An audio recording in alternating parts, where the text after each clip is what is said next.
6절 말씀입니다.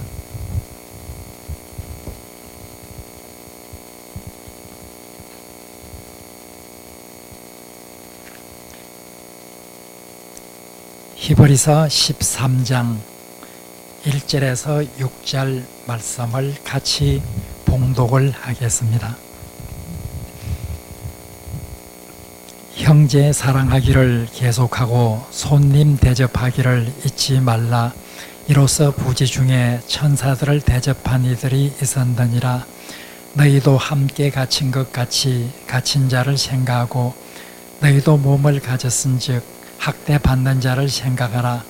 모든 사람은 결혼을 귀히 여기고 침소를 더럽히지 않게 하라. 음행하는 자들과 간음하는 자들을 하나님이 심판하시리라. 돈을 사랑하지 말고 있는 바를 족한 줄로 알라. 그가 친히 말씀하시기를 내가 결코 너희를 버리지 아니하고 너희를 떠나지 아니하리라 하셨느니라. 그러므로 우리가 담대히 말하되 주는 나를 돕는 이시니 내가 무서워하지 아니하겠노라. 사람이 내게 어찌하리요 하노라. 아멘.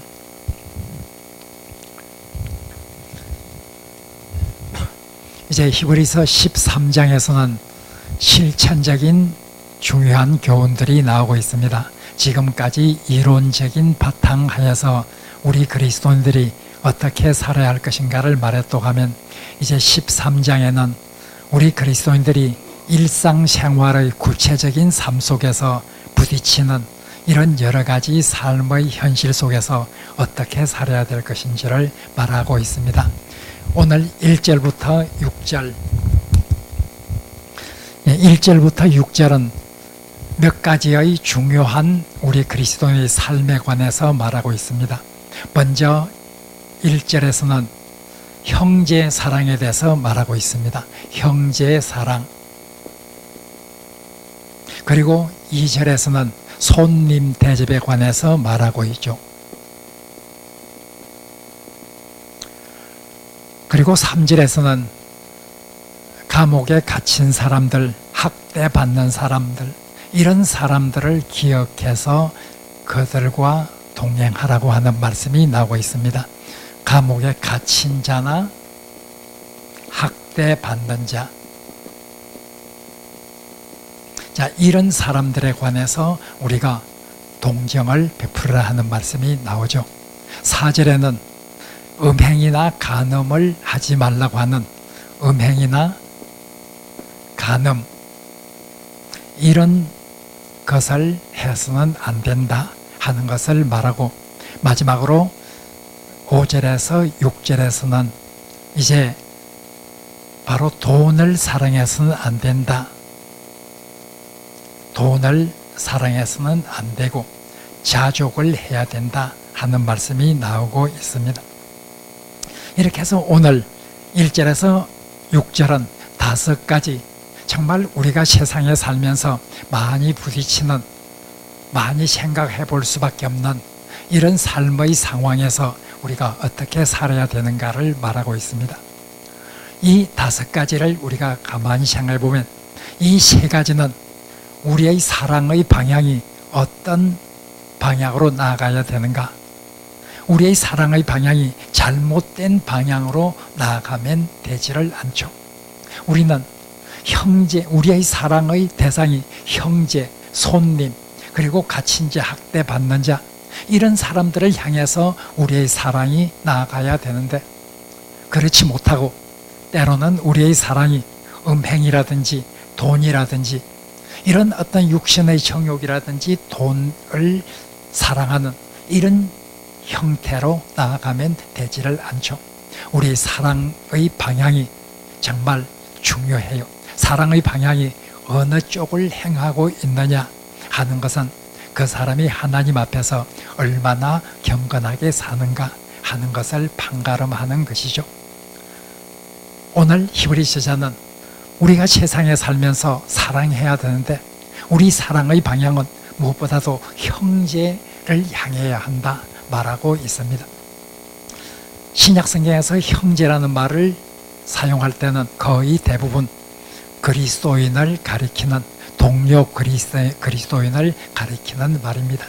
우리 부모의 피를 나눈 고륙의 형제를 가리키는 말보다도 여기에서 말하는 형제란 것은 믿는 공동체 안에서 동료 그리스도인들을 가리키는 이런 용어입니다. 초대 그리스도인들은 바로 이 동료 그리스도인들을 형제라 이렇게 불렀습니다. 이렇게 부른 것은 물론 그 이전에도 유대인들이 같은 동포를 형제라고 이렇게 생각했지만 특별히 초기 기독교에서 그리스도인들이 바로 동료 그리스도인들을 형제라고 부른 것은 옛날 유대인들이 동족을 형제라고 부르는 것과는 차원이 다른 그런 의미에서 형제라 이렇게 불렀습니다. 그들은 그리스도의 피로 하나가 되었고 그리스도의 피로 한 형제가 되었고 그렇게 해서 그들은 다 한 하나님의 자녀가 된 그런 사람들입니다. 물론 구약시대 때도 그들은 하나님의 자녀라, 우리 이스라엘 동포는 하나님의 자녀고 우리는 형제라 그런 생각을 가졌습니다. 그러나 신약시대 때 그리스도인들은 그리스도의 피로 구속함을 받은 이런 하나님의 은혜 안에서 한 가족이 된 이런 어떤 형제라는 의미에서 특별히 초대교회에서 형제라는 이 의미는 굉장히 강력한 이런 어떤 힘을 가진 그런 단어였습니다. 초대교회에서 사람들은 형제라 이렇게 불렀습니다. 물론 오늘날 포괄적인 언어로 21세기 언어로 말한다고 하면 형제 자매로 이렇게 표현해야 되겠죠. 바로 형제 자매로 이렇게 초대교회 교인들은 서로를 향해서 불렀습니다. 그만큼 그들은 서로를 사랑하는, 서로 형제로서 사랑하는 이런 사랑이었습니다. 이 형제 사랑이라고 하는 것은 초대교회에서 그렇게도 강조된 그런 덕목인데 특별히 사랑이라고 했을 때 이것은 단순히 감정적으로 이렇게 그 사람을 사랑하는 감정적인 차원의 용어는 아니었습니다. 사랑이라고 하면 구체적인 상황 속에서 그들을 도와주고 관심을 가지는 이것을 사랑이라고 했지 막연히 느껴지는 그런 어떤 정서적 감정적인 그런 차원을 가지고 사랑이라 이렇게 말하지는 않았습니다. 요한일서 3장 17절 18절에 보면 형제가 궁핍한 가운데 있는데 도와줄 마음이 없어서 그에게 도와주지 않는다고 하면 그것이 무슨 사랑이라고 할 수 있느냐? 자녀들아, 우리가 말과 혀로만 사랑하지 말고 행함과 진실함으로 하자. 그것이 요한일서 3장 17절 18절에 나오는 말씀이죠. 초대교회에서 사랑이라고 하는 것은 결코 관념적인 그런 어떤 용어가 아니었습니다. 이것은 구체적인 행동으로 표출되는 그것이 바로 초대교회에서 사랑의 의미였습니다. 따라서 바로 형제를 사랑한다고 하는 이것은 동료 그리스도인들이 어려운 일을 당했을 때 적극적으로 관심을 가지고 그에게 도와줄 수 있으면 적극적으로 도와주는 이런 행동을 가리키는 것이 형제 사랑이라는 단어입니다. 이제 바로 히브리서 저자는 13장 마지막 장에서 지금까지 1장에서 12장까지 많은 이론적인 이런 어떤 교훈을 준 다음에 이제는 정말 구체적인 삶의 현장에서 우리가 사랑해야 될 그런 사랑의 방향을 말하고 있는데 무엇보다도 우리는 형제를 사랑해야 된다. 우리가 한 가족이 있다고 하면 형제를 사랑하는 것은 너무나 당연하죠. 마찬가지로 이제는 그리스도인들은 함께 형제 자매가 된 사람들인데 우리의 사랑의 방향은 공동체 안에서 한 동료로 하나님을 함께 섬기고 있는 그런 형제들을 향해서 나아가야 한다 하고 말하고 있습니다. 이어서 2절에서는 손님 대접을 철저히 해야 된다고 하는 것을 강조를 하고 있습니다. 우리의 사랑의 방향은 믿는 공동체의 회원인 동시에 손님을 향하고 있습니다. 손님, 우리가 손님이라고 하면은 이 헬라에서 우리 본문에서 말하는 의미와 약간은 다르게 이해할 수도 있습니다.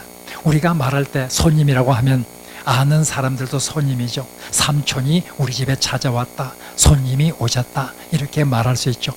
우리가 손님이라고 할 때는 외부에서 아는 사람이든 알지 못하는 사람이든 자기를 찾아온 이런 사람들에게 손이라 이렇게 하고 그 사람을 높여주기 위해서 님자를 써서 손님이라 이렇게 말하죠. 그러나 여기에서 말하는 손님은 아는 사람, 삼촌이 왔다, 누가 아는 사람이 왔다, 그런 경우에 중점을 두고 하는 말은 아니에요. 따라서 손님이라고 하는 말은 사실 여기에서 번역이 손님이라고 번역한 것은 조금은 적절한 단어는 아니죠. 우리가 손님 대접을 하라고 말하면서 여기에서 덧붙여서 말한 것이 바로 부지 중에 알지 못하는 가운데 손님을 대접하여서 그는 잘 대접했는데 나중에 알고 보니까 천사를 대접한 이런 일이 있었다 하고 오늘 2절에서 말하고 있습니다. 그럼 여기에서 그들이 손님을 대접한 것이 나중에 천사를 대접한 것이 알려지게 된 그런 일도 있었다 하고 말하는데 그것은 어느 경우를 생각하고 있을까요?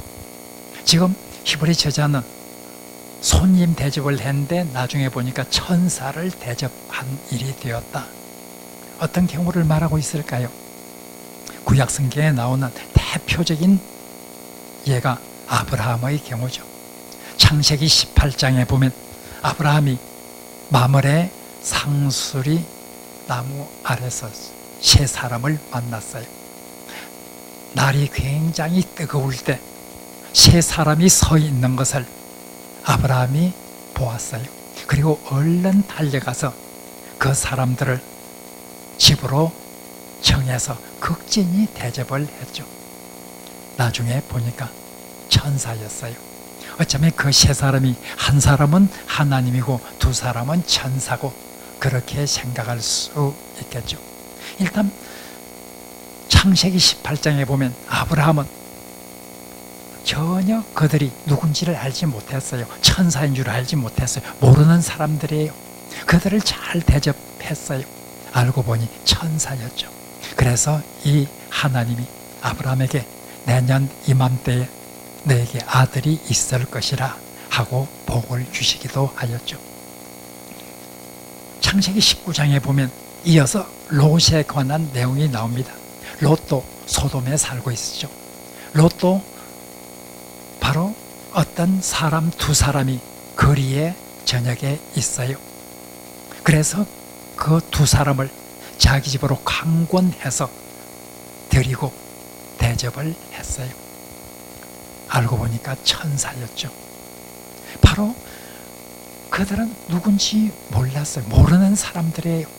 그 사람들을 극진히 대접했는데 나중에 그들은 천사라는 것을 알게 되었죠. 바로 그런 일들을 기억도 회상시키면서 히브리 저자는 손님 대접을 잘 해야 된다. 따라서 손님이라고 하는 것은 사실 더 정확히 번역하면 나그네, 공동 번역이나 새 번역에는 나그네라 이렇게 번역했어요. 손님이라고 번역보다는 나그네라고 한 것이 더 정확하겠죠. 거의 대부분의 영어 성경에서는 이 손님을 바로 스트레인저로 이렇게 번역을 했어요. 그럼 이것은 모르는 사람이죠. 바로 이렇게 일단 나그네, 지나가는 나그네 그런 사람들이 있으면 그들을 적극적으로 대접을 해야 한다. 이렇게 말하고 있어요. 초대교회에서 나그네를 대접하라고 하는 이것은 구약의 정신을 이어받은 것이 유사죠. 구약 성경에 보면 항상 강조하는 것이 있어요. 너희들이 어떤 절기를 지킬 때 항상 기억해야 될 것은 고아와 객과 과부 이 사람들을 기억해야 된다. 객, 나그네죠. 그런 사람들을 기억하고 그런 사람들과 함께 즐거워해야 된다. 계속해서 나온 정신이죠.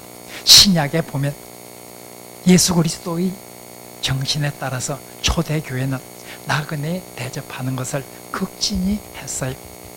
우리가 디모데전서 3장에 보면 교회 지도자는 어떤 자격이 있어야 되는가, 교회 지도자가 반드시 갖춰야 될 그런 덕목에 관해서 디모데전서 3장 1절 이하에서 나오고 있어요. 감독이 되려고 하는 자는 반드시 이와 같은 덕목을 갖추어야 한다.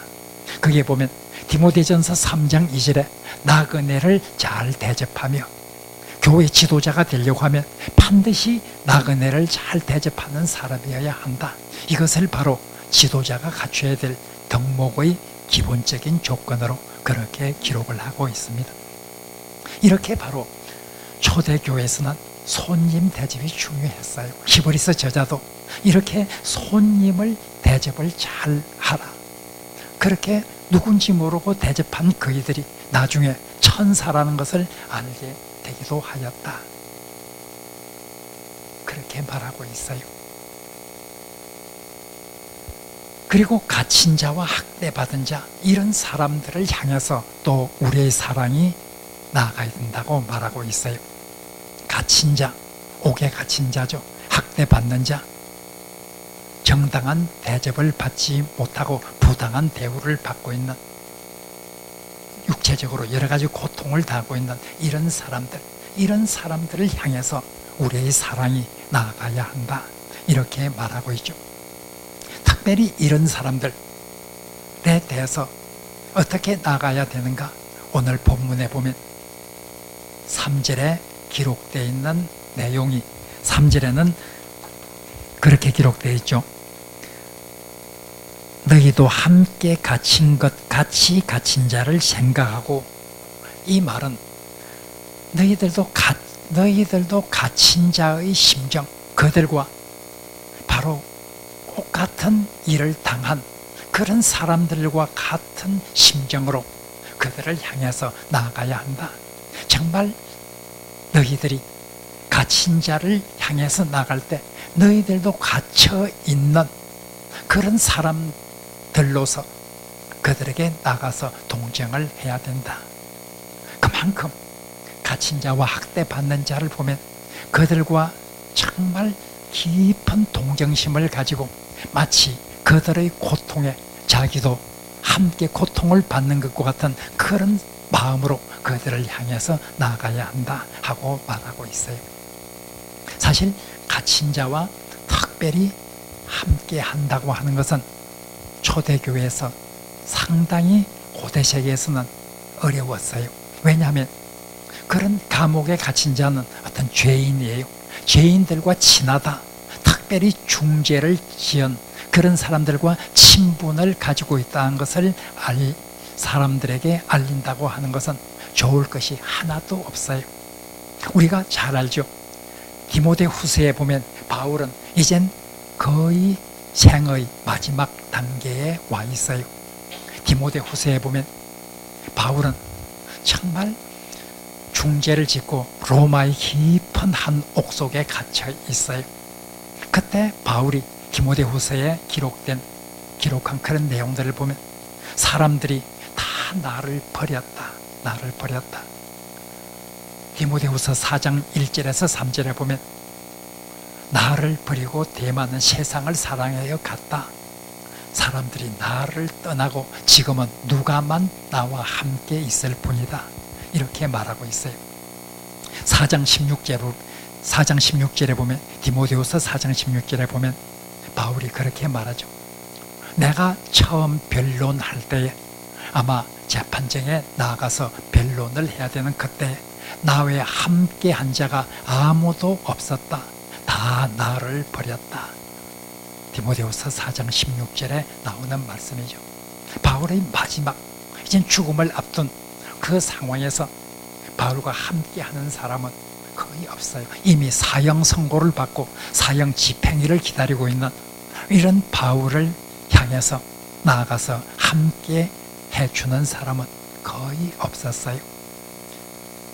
바울은 그런 상황 가운데서 오네시보르라고 하는 사람이 얼마나 고마운지 모릅니다. 여러분들이 디모데후서 1장 16절 17절에 보면 오네시보르라고 하는 인물이 나와요. 디모데 후서에서 바울은 모든 사람이 나를 버렸다고 하는 이런 탄식 가운데서 바로 오네시보르라고 하는 그 사람은 내가 갇힌 바 되었지만, 내가 사슬에 매어 있는 바 되었지만 나를 만나는 것을 부끄러워하지 아니하였다. 그리고 부지런히 나를 찾아와 드디어 나를 만났다. 부지런히 나를 찾았다고 한 것은 바울이 깊은 옥속에 있어서 사람들이 어느 감옥에 있는지를 찾을 수가 없었어요. 오네시보로는 바울이 어디에 있는지 그것을 끝까지 찾아서 마침내 바울을 만났어요. 이 오네시보로에 대해서 바울은 하나님께 기도하죠. 이 오네시보로의 집안에 하나님께서 은혜를 베풀어 주소서.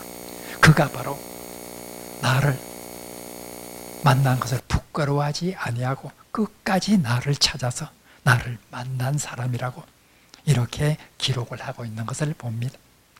바로 갇힌 자들, 특별히 중죄를 짓고 갇힌 자들, 이런 사람들과 함께 한다는 것, 그런 사람들과 친분이 있다는 것을 다른 사람에게 알린다는 것은 결코 자기에게 유익하지는 않을 거예요. 그래서 그것을 숨기고 싶어하죠. 그래서 만나지를 않죠. 그러나 오늘 본문에서 히브리서 저자는 그런 갇힌 자들, 너희들도 갇힌 자의 심정이 되어서 그들과 함께 해야 된다. 학대받는 자와 함께 해야 한다 하는 것을 강조를 하고 있습니다. 우리의 사랑은 이렇게 공동체의 구성원들을 향해서, 그리고 나그네들을 향해서, 그리고 갇힌 자와 학대받는 자, 이런 사람들을 향해서 나아가야 하는데, 반면에 우리의 사랑이 이런 쪽으로 나아가지 않고 반대 방향으로 나아가면 안 돼요. 오늘 히브리 저자는 우리의 사랑이 우리의 정욕, 육체적인 어떤 성적인 욕구를 충족시키기 위한 그런 쪽으로 우리의 사랑이 나아가면 그것은 바로 멸망에 이를 뿐이에요. 음행은 성경에서, 특별히 신약 성경에서 보면 음행에 대한 것을 굉장히 경고를 하고 있습니다.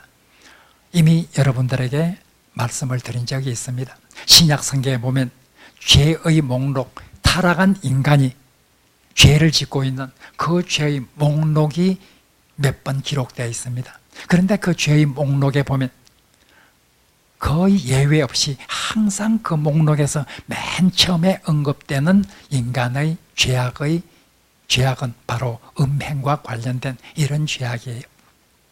이렇게 음행과 관련된 죄를 그렇게 맨 첫머리에 둘 정도로, 많은 죄의 목록들 중에서 맨 첫머리에 놓을 정도로 신약 성경은 우리 인간이 음행을 추구하는 그런 속성이 얼마나 강한지를 바로 잘 보여주고 있어요. 바로 이것을 제어해야 한다는 거예요. 바로 이런 음행과 간음을 제어를 해야 한다.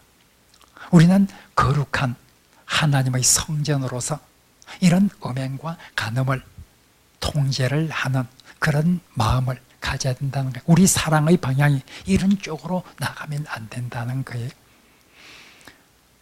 오늘날 21세기를 우리는 살고 있어요. 성경에서는 음행과 간음에 대한 경고를 그렇게 강하게 하고 있는데 세상의 어떤 이런 풍조는 이런 성경에서 가르치는 이런 것과 동일한 방향으로 나아가지를 않죠. 예를 들면 성인이 서로 합의해서 어떤 성적인 관계를 가지면 처벌을 하지 않는 그런 이젠 시대가 되었죠. 사실 시대가 가면 갈수록 음행과 간음은 더 우리가 더 심각해질 수밖에 없는 그런 아마 세상으로 흘러갈 가능성이 상당히 많죠. 성경은 그렇게 말하고 있지를 않습니다. 성경은 바로 세상의 풍조가 어떻게 되든지 간에 그런 음행과 간음은 하나님께서 원하시는 그런 일이 아니기 때문에 그런 죄를 범해서는 안 된다 하고 성경은 말하고 있습니다.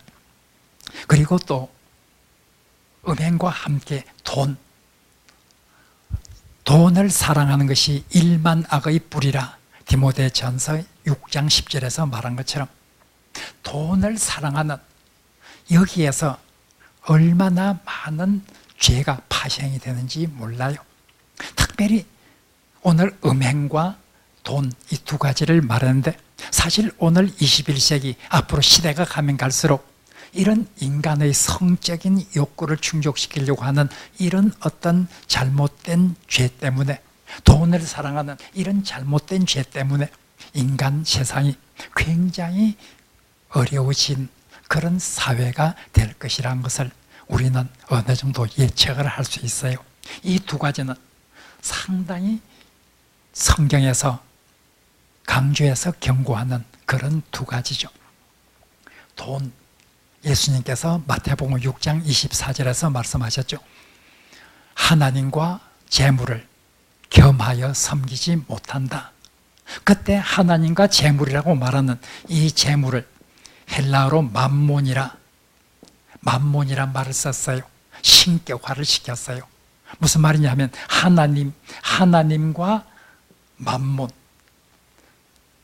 하나의 어떤 신적인 어떤 존재로 우리 인간에게 있어서 하나의 재물이 우상이 되어서 하나의 신격화가 되는 그런 어떤 것을 예수님께서 암시를 하고 있죠.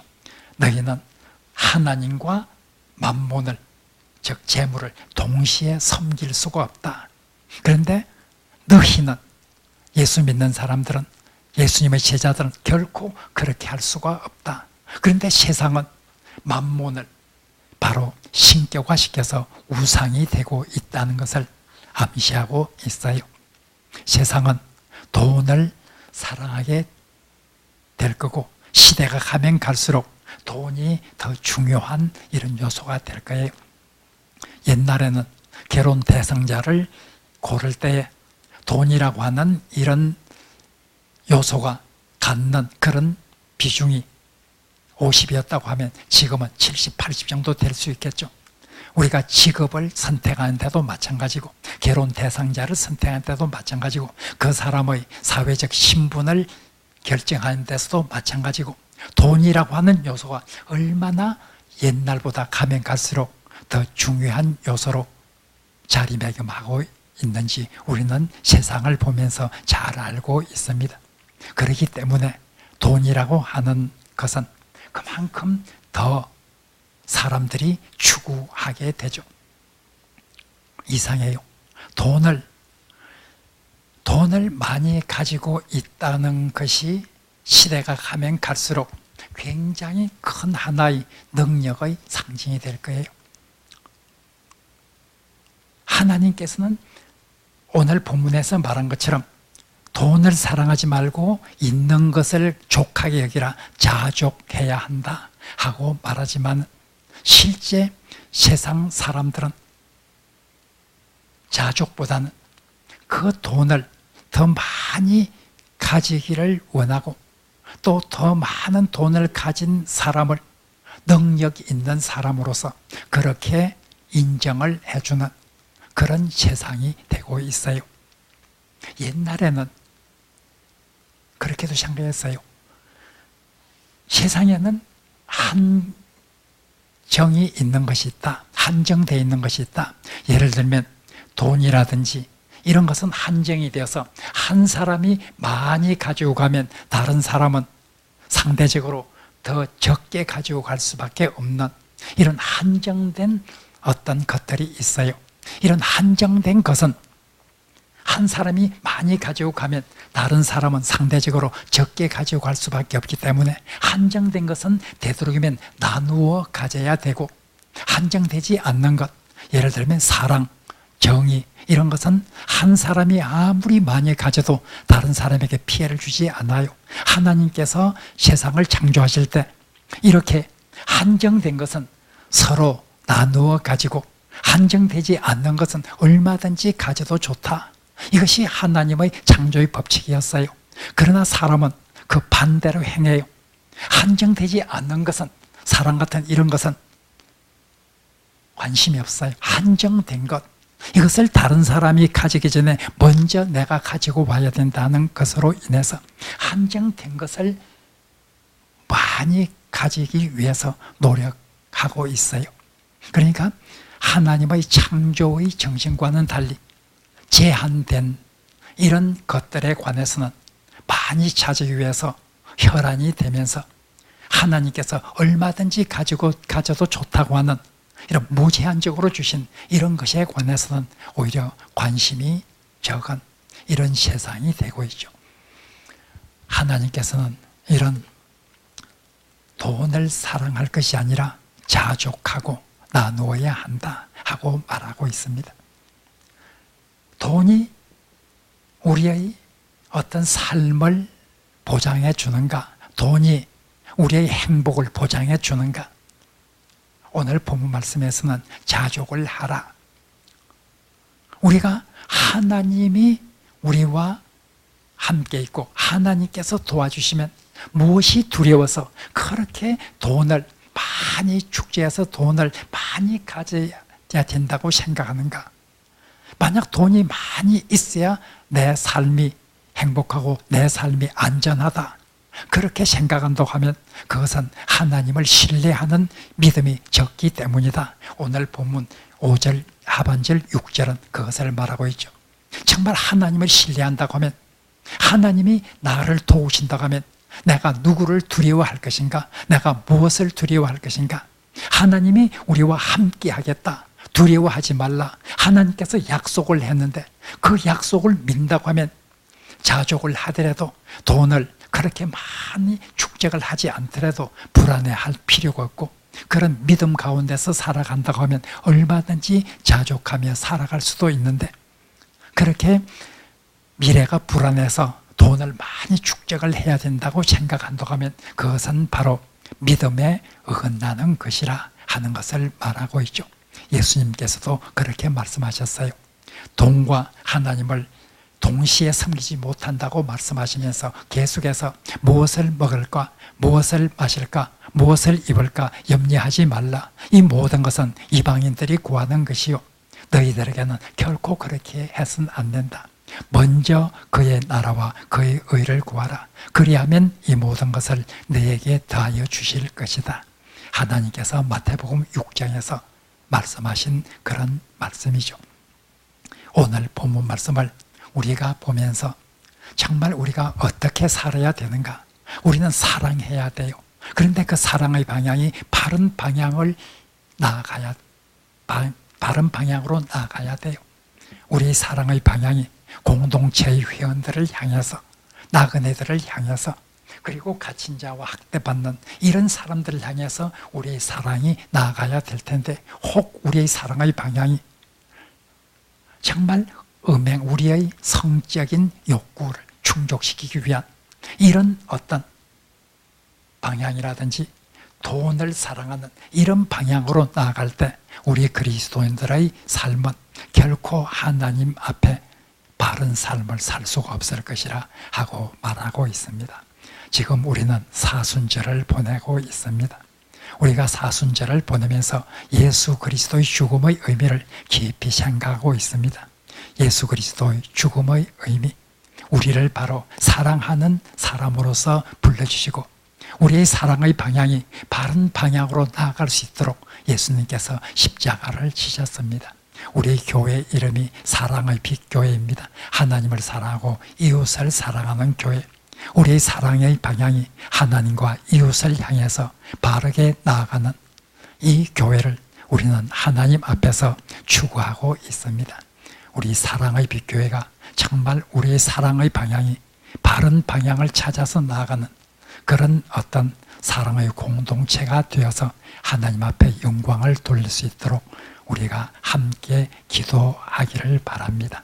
이제 우리가 하나님 앞에 정말 우리의 사랑의 방향이 형제와 그리고 나그네들과 갇힌 자들이나 이런 어려움을 당한 사람을 향해서 나아가게 해주시고, 결코 우리의 사랑의 방향이 성적인 욕구나 아니면 돈에 향해서 나아가지 않도록 이 시간 하나님 앞에 기도하겠습니다.